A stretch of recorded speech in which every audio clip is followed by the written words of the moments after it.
Bonjour, bonsoir la famille, j'espère que vous allez bien, Bisopé ça va bien, Zambé Azobate. Voilà la famille, les lona elbino recettes où ils allaient à Kamundele. Ensemble, tu découvrir comment tu réaliser en haut. Merci. Voilà la famille, awa, tu as viande na biso ya Kamundele, déjà tu nettoyer qui en haut. Voilà, awa, tu as assaisonnement na biso ya blessing flavor ya viande. Pour le moment, tout ça na ba promotion na biso pour na ba fête. Donc promotion ezakaka pour na temps où ya ba fête.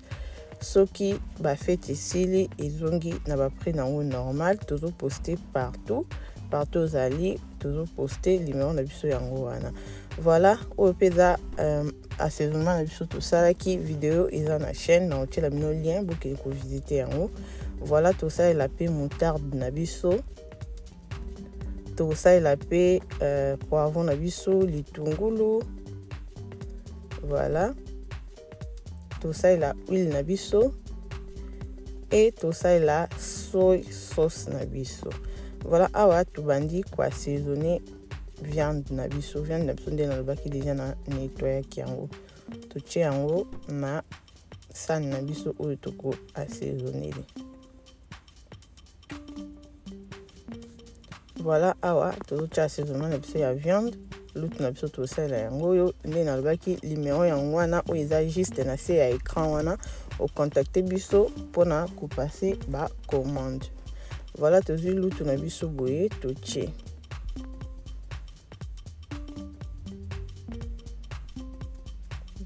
assaisonnement na biso ya viande. Toyo kozwa assaisonnement na biso oyo vraiment efandi 2 mois na libanda ya frigo.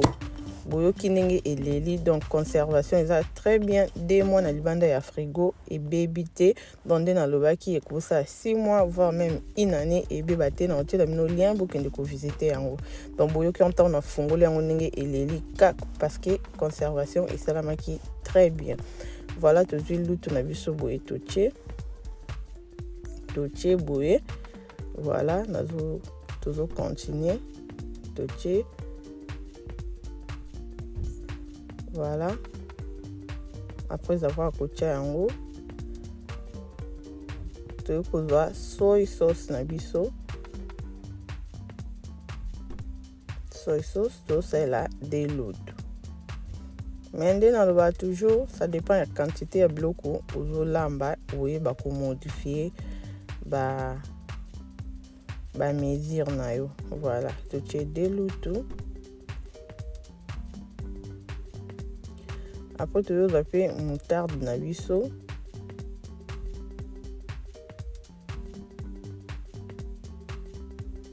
Totie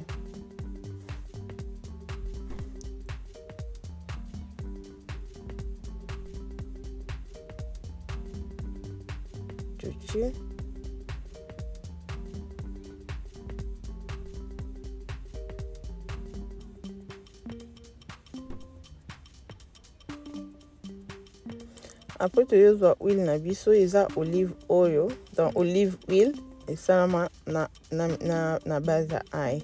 Totie de l'eau tout.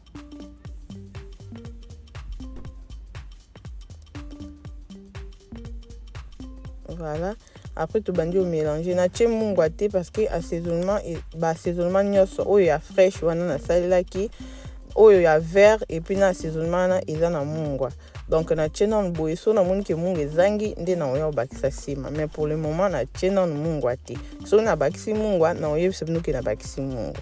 Voilà, toujours balula très bien pour mungwa vraiment ekota bilo nyonso ekota bien. Après tu otika ngo epema.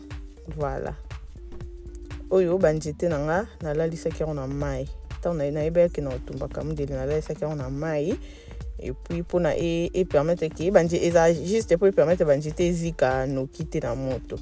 Voilà, awa na ekokabola na sali mélange na ozwa ndambu ya rouge na ndambu ya jaune na osali la donc na sali mélange juste pour na déco. Voilà, to banje okata ngo sikoyo. Mais so olingi osala yango te okoki na kolongola yango. Voilà, ou bien oponi couleur oyo olingaka po bato mosusu bazalaka oyo nalingaka couleur oyo te mpona sepela na solo nango te, donc oponi couleur ya choix na yo. Voilà, tozokata bapoivron na biso. Donc recette moko vraiment eza nango simple, complication te, nde nalobaki na otiela bino lien ya assaisonnement ya marinade wana na suka, ekozala na suka video. So otali video ti na suka omona ekobimela yo po yeba biloko nini oyo eza na kati, so oza intéressé ou soit okosalela biloko ya choix na yo. Voilà, tozokata sikoyo matungulu na biso. Voilà, tokati biloko na biso nyonso, tozozela sikoyo viande na biso ekoma ready. Voilà la famille, tozongi nga viande nanga nafanisaki yango pendant 3 heures de temps, mais soko olingi okofanisa yango plus ou soit okosala yango na butu otiki yango elali tina ntongo après otumbi. Voilà, tokomi na étape oyo tozokota sikoyo bamisuni na biso na mbandi. Voilà, totie musuni, totie poivron, après toyo kotia musuni, totie litungulu, toyo kotia viande, totie poivron ya rouge, après toyo kotia viande. Donc wana eza selon ngai ndenge nalingaki, mais yo po kosala na ndenge na yo, bien kotia ba poivron ebele dans modifier na ndenge oyo osepeli. Voilà, tozotia, totie litungulu, totie litungulu, totie viande, totie poivron rouge, toyo kotia viande. Voilà, et awa tosi kotia yango na bambandi na biso, donc ezozela moto ekoma ready. Awa tozopelisi deja makala na biso, tozozela makala ezwa moto bien, solo milinga esila. Après toya kotia viande na biso. Viande na biso ekoti na moto ya sende, na loba toujours na linga na préférer keza na moto moko ya makasi te po et permettre biloko ezwa temps na moto ebela bien. Voilà, donc c'est ça. Et awa résultat na biso yango yo simple et facile ya osala. So vous sepeli na vidéo, aimer, partager, commenter et que vous sentez sur les emballons liboso, ko s'abonner, ko activer cloche de notification pour permettre kayo aux orabéléments nyonso ya sika tango koti pona lelo to sukia wa nzambe na lola a continuer na kobatela bino to kutena mbala ya sima. Bye.